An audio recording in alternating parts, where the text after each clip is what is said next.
जटनी लवणगिरी पहाड़ में सप्ताह धरी चलता विश्वशांति महायज्ञ उद्यापित हो विश्वशांति महायज्ञ उद्यापित होगा सहित प्रतिष्ठा होती श्री जगन्नाथ मंदिर। जटनी ब्लॉक अधीन लवणगिरी पहाड़ जगन्नाथ मंदिर, लवणेश्वर शिव मंदिर, श्री हनुमान मंदिर, माँ विमला मंदिर सहित माँ मंगला मंदिर प्रतिष्ठा होती।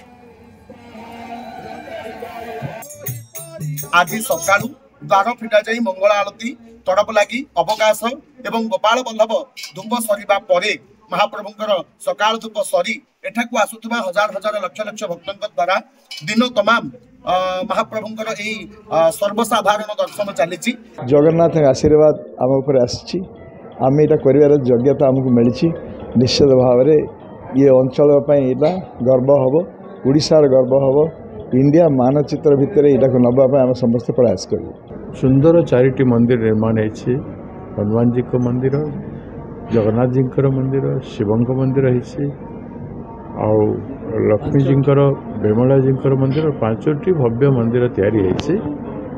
आज जो सुंदर वातावरण अच्छी गोटे आध्यात्मिक वातावरण भितर लोक कर हजार हजार लोक समागम चली बहुत सुंदर